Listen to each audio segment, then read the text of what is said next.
I can't believe what my so-called wife said and did behind my back with a family friend. After I saw her polishing his instrument, I decided to get revenge on them both. Christmas was always my favorite time of the year. There was something magical about the twinkling lights, the smell of cinnamon and pine, and the sound of carols echoing through the neighborhood. This year, my wife, Emily, had gone all out with the decorations. The house looked like a scene from a holiday movie. I couldn't have been more proud. But something felt off. It started with the small things.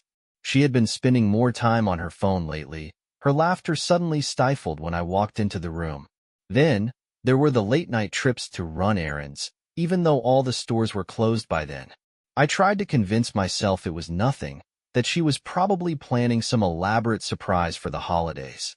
The tipping point came on December 23rd. I came home early from work, eager to kickstart the festivities. The house was unusually quiet except for the faint hum of the television in the living room. I called out her name, but there was no answer. As I set my bag down, I noticed her phone on the kitchen counter, its screen lighting up with a message. Normally, I wouldn't invade her privacy, but curiosity got the better of me. The preview read, "I can't stop thinking about last night." I froze. My chest tightened. For a moment, I debated putting the phone back down, pretending I hadn't seen anything. But the pull was too strong. I picked it up and unlocked it with a trembling hand, my heart racing as I read the messages. They were from Mike, a family friend, a close friend. The words on the screen blurred as I read through their conversation. It was casual at first, banter, inside jokes, but then it became something else. Plans. Memories of moments I hadn't been part of. And then there it was, a plan to meet tonight. I stared at the words, my mind reeling. Every fiber of my being screamed at me to confront her immediately, but something held me back. Maybe it was shock. Maybe it was the fear of what I'd hear. I didn't know. I took a deep breath and decided to wait. Tonight, I would know the truth, one way or another. That evening, Emily came home later than usual, humming a Christmas tune under her breath. Her cheeks were flushed, and her eyes sparkled in a way that would have melted my heart any other day. But now, all I felt was the cold grip of suspicion. "Hey, Han," she said cheerfully, hanging her coat on the rack. "How was your day?" I forced a smile. "Good. Just getting things ready for tomorrow. You know how my mom loves Christmas morning brunch." She nodded, seemingly distracted as she fiddled with her phone. I couldn't help but notice the way she angled the screen away from me. My stomach churned. We had dinner together like we always did. The conversation light and easy, though every laugh I forced felt like sandpaper against my throat. I watched her closely, searching for signs. Anything to confirm or deny the doubts swirling in my mind. After dinner, she excused herself to take a shower, leaving her phone on the coffee table. My heart pounded as I picked it up again, checking the messages. There it was. From Mike, "I'll be there at 9. Can't wait to see you." I stared at the clock. It was 8:15. My mind raced as I tried to piece together a plan. Should I confront her now? Or should I wait and see if she followed through? Part of me still wanted to believe there was an innocent explanation. Maybe this was all a misunderstanding. Maybe Mike was just a friend, and I was letting my insecurities get the better of me. But deep down, I knew. When Emily came back downstairs, she was dressed casually, jeans and a sweater, but her makeup was fresh. She grabbed her purse from the counter. "I'm just heading out to pick up some last-minute gifts," she said, her tone casual, almost too casual. I nodded, forcing a smile. "Sure. Need any help?" No, I've got it. I'll be back soon." She kissed me on the cheek, and with that, she was gone. I waited a full 5 minutes before grabbing my keys and following her. My hands trembled as I started the car, my breath fogging up the windshield. I had never done anything like this before. My chest felt tight, my mind a whirlwind of fear and anger. I kept my distance, trailing her as she drove through the lightly snow-dusted streets. She wasn't heading to the mall. Instead, she turned into the parking lot of a cozy little inn on the edge of town. The Christmas lights twinkled cheerfully in the darkness, mocking me. I parked a few spaces away and watched as she got out of the car, walking briskly toward the entrance. Moments later, Mike appeared, his face lighting up as he saw her. He greeted her with a hug. A little too long, a little too close. I clenched the steering wheel, my knuckles white. Every instinct screamed at me to storm out of the car and confront them. But something stopped me. Instead, I sat there, frozen, as they disappeared inside together. This was it, the proof I needed. But now what? I sat in the car, paralyzed by a maelstrom of emotions. My chest felt like it was caving in, a hollow ache that throbbed with every beat of my heart. A part of me wanted to barge into the inn and drag them out into the snow, but another part, the quieter, calculating part, told me to wait. I needed to be sure. I needed more than just speculation. The minutes stretched into an eternity. I kept glancing at the door they had disappeared through, half hoping they'd come out quickly and prove me wrong. But the longer I waited, the harder it was to ignore the truth. At last, I stepped out of the car. The cold air bit at my face, but it did little to numb the pain twisting in my gut. I approached the inn cautiously, peering through the frosted glass windows. Inside, the lobby was adorned with garlands and a towering Christmas tree, the atmosphere warm and inviting. My gaze scanned the room until I spotted them. They were seated by the fireplace in the corner, their heads close together as they spoke in hushed tones. My blood ran cold. Mike reached out, brushing a strand of hair from Emily's face. She smiled at him, her expression soft and intimate in a way I hadn't seen in years. It was the kind of look she used to reserve for me. I gritted my teeth, my hands curling into fists at my sides. I had seen enough. I turned away from the window, my mind racing. My breath came in short, sharp bursts, visible in the chilly night air.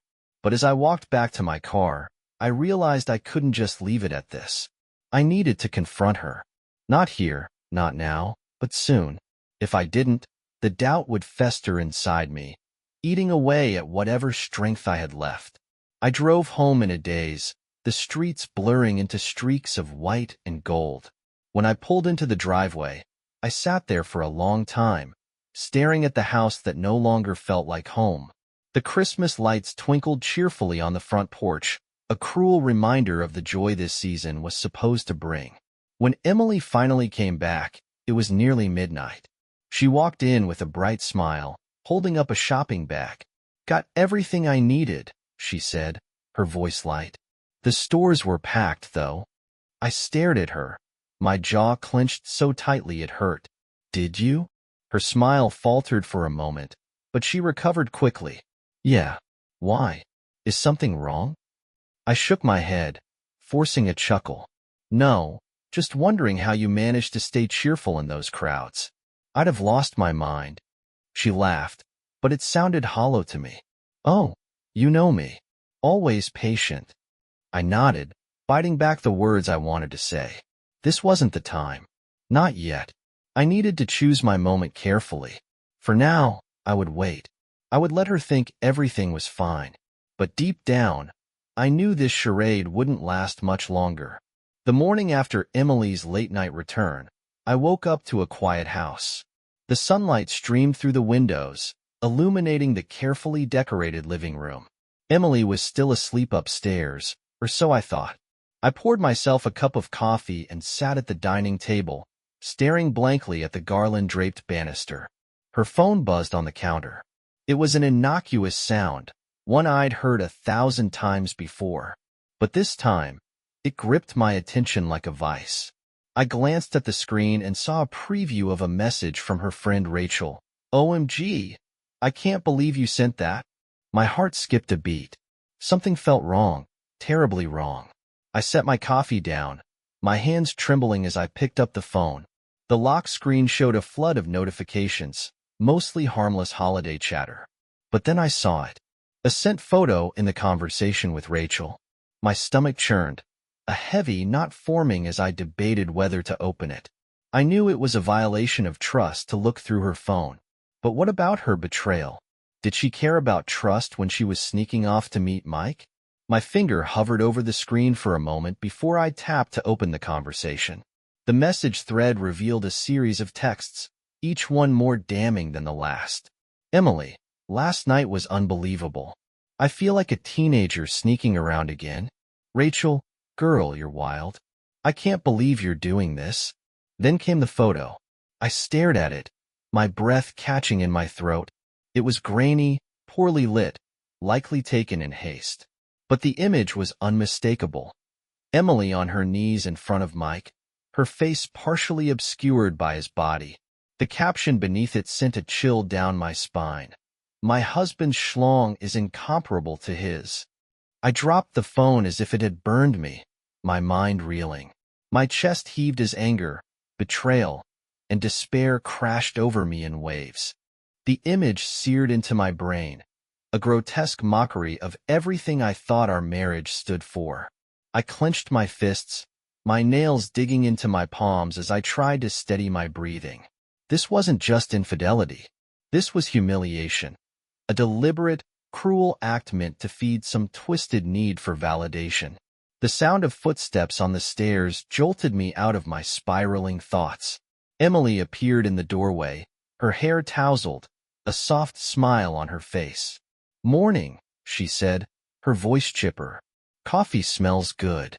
I stared at her, my blood boiling beneath the surface. How could she act so normal? How could she stand there, smiling, when she had shattered everything between us? I stood abruptly, my chair scraping against the floor. Her smile faltered as she noticed my expression. "Is something wrong?" she asked, her tone cautious. I wanted to scream, to throw her phone in her face and demand answers. But instead, I took a deep breath, forcing myself to stay calm. This wasn't the time. Not yet. "Nothing," I said through gritted teeth. "Just need some air." Without waiting for her response, I grabbed my coat and walked out the door. The cold air hit me like a slap, but it wasn't enough to numb the storm raging inside me. I needed a plan, and this time, there would be no mercy. I walked down the frost-covered street, my mind churning as I tried to make sense of what I'd just seen. Every step echoed with the weight of Emily's betrayal. Her face, her words, that image. They played on repeat in my head like a cruel, unending loop. I needed to do something, anything, to regain control of the situation. Confronting her outright felt too easy, too predictable.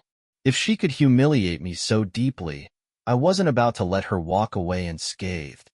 Back at the house, I kept my demeanor as neutral as possible. Emily was sitting on the couch, scrolling through her phone, unaware of the storm brewing beneath my surface. I walked past her without a word and headed straight for the bedroom. Inside, I opened my laptop and started piecing together my plan. First, I needed evidence. Not just the damning messages I'd seen, but proof that would expose the full extent of her betrayal. It wasn't enough for me to know the truth. I wanted everyone to know. Emily had turned our marriage into a joke, and I wasn't going to let her walk away without consequences. I accessed her phone backups on the cloud, something we had set up years ago for convenience. It was a goldmine. Messages, photos, even timestamps of her outings with Mike. It was all there. My hands shook as I sifted through the evidence, each discovery a fresh stab to the heart. One particular thread caught my eye. It wasn't just Rachel who knew about their affair. There were messages to Mike about how she laughed with their mutual friends, mocking me behind my back. I felt a mix of fury and vindication. The more I uncovered, the stronger my resolve became. I downloaded everything, organizing it into a neat folder. I wasn't entirely sure what I'd do with it yet. Maybe send it to her parents, or even Mike's wife. But one thing was clear. Emily wasn't getting away with this. Later that evening, Emily cooked dinner as if nothing had happened. She hummed to herself, her movements light and carefree, while I sat at the table, watching her. It was surreal, this calm before the inevitable storm. "Everything okay?" she asked, glancing over her shoulder. Her tone was casual, but I caught a flicker of uncertainty in her eyes. "Fine," I replied, keeping my voice steady. Just thinking about work stuff. She smiled, seemingly reassured. You've been so quiet today. I was starting to think I'd done something wrong. I forced a chuckle, though it felt hollow in my chest. Nothing you need to worry about. She returned to cooking, her guard down once again. I leaned back in my chair, my mind racing. The pieces of my plan were falling into place, and soon, she would have no choice but to face the consequences of her actions. The next morning, I woke before she did. While she slept soundly, oblivious to the ticking time bomb, I began making my moves. I sent an anonymous email to Mike's wife, attaching the most damning evidence. She deserved to know what kind of man she was married to. Then, I drafted a message for Emily. It was short and simple. We need to talk tonight. Don't make plans. By the time Emily woke up, I was already downstairs, pretending to read the newspaper. She greeted me with a kiss on the cheek, the scent of her perfume making my stomach churn. I clenched my jaw, forcing myself to stay composed. Tonight, I thought. Tonight, she would know that I knew. The day dragged on as I went through the motions, masking the storm building inside me. Emily flitted around the house, making casual conversation, blissfully unaware of what awaited her. Every smile she flashed, every offhand joke she made, felt like another twist of the knife. By the time evening came, the tension in the air was palpable, at least for me. Emily, on the other hand, seemed carefree, humming as she decorated cookies in the kitchen. It was almost comical, the contrast between her obliviousness and my carefully contained rage. "Smells great in here," I said, stepping into the kitchen. My voice was calm, almost too calm. She looked up, beaming. "I thought I'd bake a few cookies for tomorrow. You know, keep things festive." I nodded, leaning against the counter. "Festive, huh? I've been thinking a lot about this Christmas." She paused, her hands dusted with flour. "Oh, what about it?" "How it's shaping up to be unforgettable." My words were measured, deliberate, but they carried an edge she couldn't miss.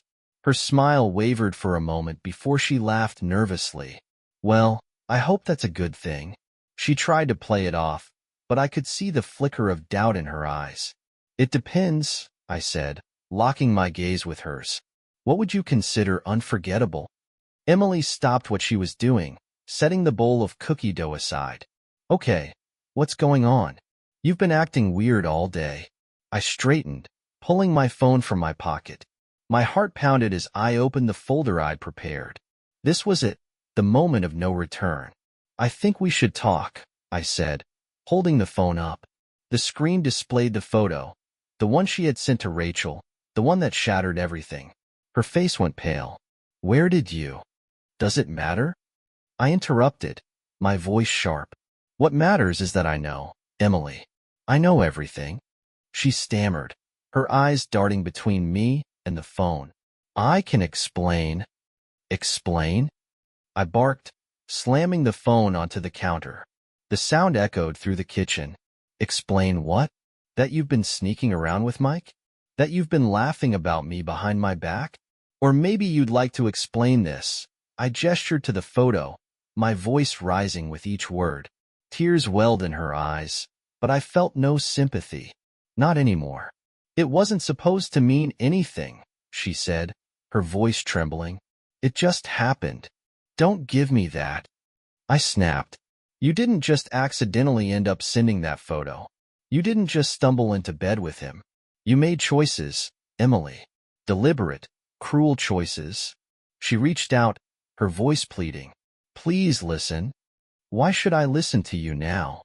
I stepped back, avoiding her touch. "You didn't think about me when you were with him. You didn't think about our marriage, our life together. So why should I care about your excuses?" Her tears fell freely now, her hands trembling as she tried to speak. "I made a mistake, okay? A terrible mistake. But I love you. I still love you." I laughed bitterly, the sound hollow in the quiet kitchen. "Love? Is that what you call this?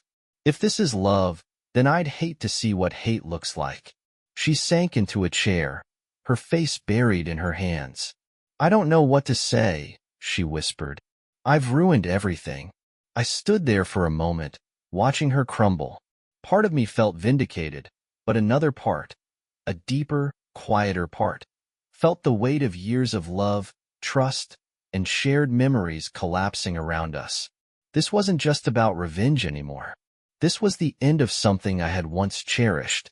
You're right, I said finally, my voice cold. You have ruined everything. And now, you're going to face the consequences. Her head shot up, her eyes wide. What do you mean? You'll see, I said, turning to leave the room. You wanted unforgettable? Congratulations, Emily. You got your wish.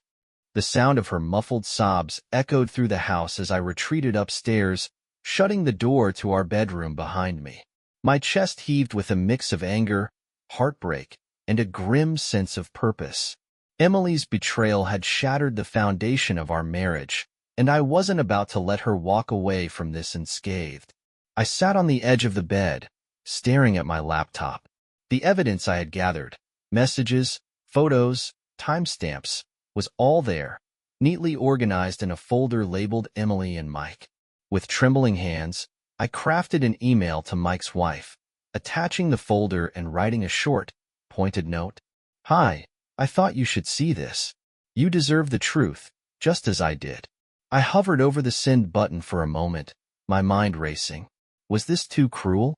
Was I lowering myself to their level? But then I thought of the photo, of Emily laughing with her friends at my expense, and my resolve hardened. I hit send. Next, I opened Facebook. I hadn't posted much in the past few months. Emily had always complained about oversharing. But this wasn't about her anymore.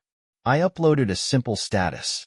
This Christmas, I learned the truth about love and betrayal. Some lessons are painful, but they're necessary. I attached a blurred-out version of the photo, not enough to show explicit details, but enough to imply the gravity of the situation. I knew it would spark questions, and that was the point. Let her explain herself to our friends and family. As the notifications began to roll in, I felt a flicker of satisfaction. People deserved to know the truth about who she really was. The last piece of the puzzle was Mike. I drafted a message directly to him. I've informed your wife. You might want to start thinking about what you're going to say when she asks about your little rendezvous with my wife. Happy holidays, Mike. I sent it and slammed the laptop shut, the adrenaline coursing through me like fire. It was done. The wheels were in motion, and there was no turning back. Downstairs, I could still hear Emily pacing, her voice rising in frantic bursts as she made phone calls, probably to Rachel or even Mike. I didn't care.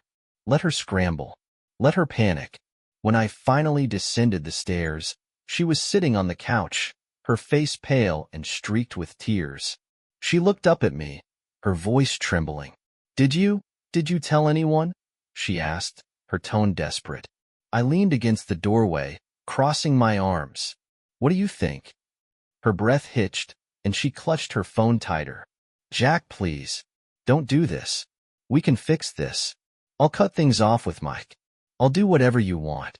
Just don't destroy us. I stared at her, my heart a tangled mess of rage and grief. You already destroyed us, Emily. All I'm doing is making sure you don't get to rewrite the story. Her phone buzzed, and she glanced at it, her face crumpling as she read the message. You told his wife, she whispered. Oh my God, you told her. I shrugged. She deserved to know, don't you think? After all, she's the only one who's been more humiliated than me in all of this. Emily dropped the phone, her hands shaking. This will ruin everything. No, I said, my voice steady. You ruined everything. I'm just making sure there's nothing left for you to hide behind.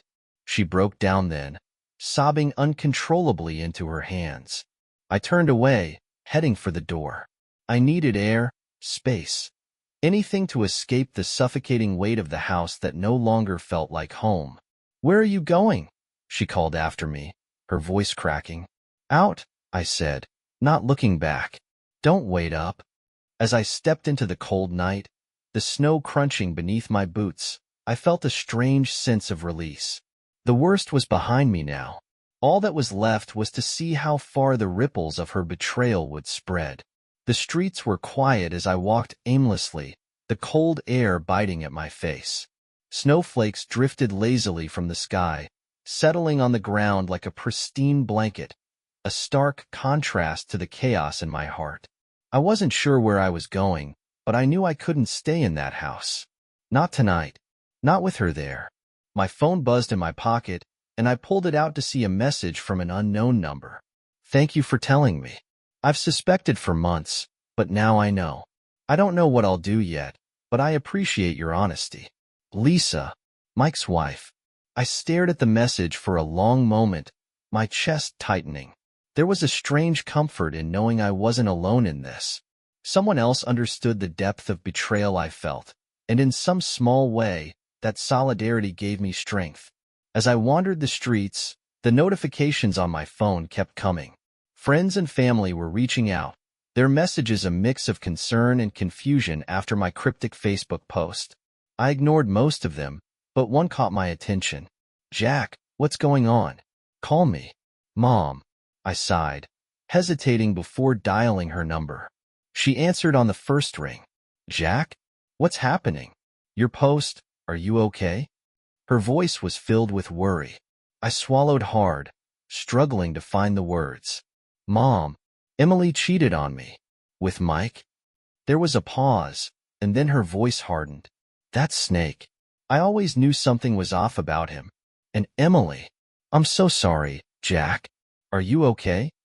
I don't know, I admitted, my voice cracking. I thought I'd feel better after exposing everything. But now, it just hurts. That's because you loved her, she said gently. And when someone you love betrays you, it doesn't just go away. But you'll get through this, Jack. You're stronger than you think. Her words offered a flicker of comfort, and for the first time that day, I felt a tear slide down my cheek. Thanks, Mom.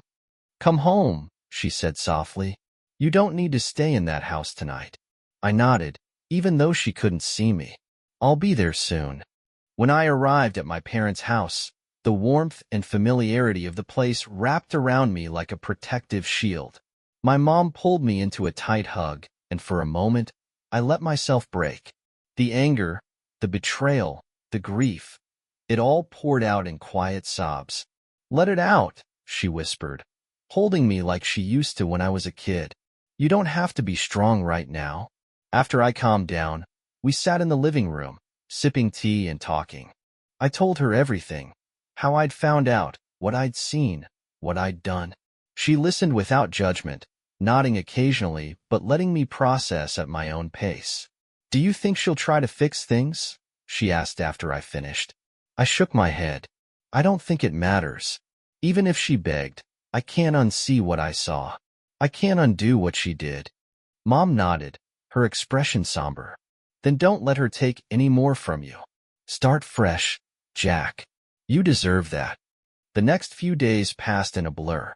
Emily tried calling and texting me, her messages alternating between apologies and pleas for a second chance. I ignored them all. The evidence I'd sent to Mike's wife had clearly detonated a bomb in their lives. 2.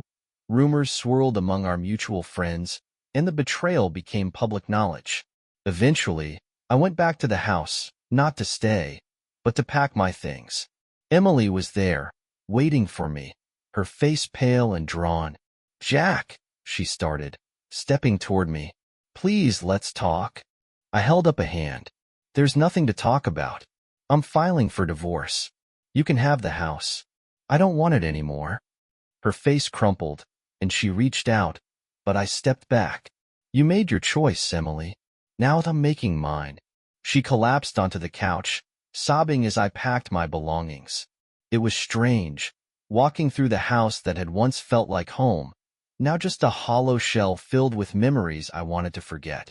When I left, I didn't look back. The weeks that followed were painful, but they were also a time of healing. I leaned on my family and friends, finding solace in their support. I took up running to clear my mind, each mile a step away from the pain and toward a new beginning. One day, as I ran along a snowy trail, I felt something shift inside me. The anger and sadness were still there, but they were softer now, less consuming. I realized I wasn't running away anymore. I was moving forward. Emily's betrayal had been a breaking point, but it wasn't the end of my story. It was the start of something new. And for the first time in a long time, I felt hope.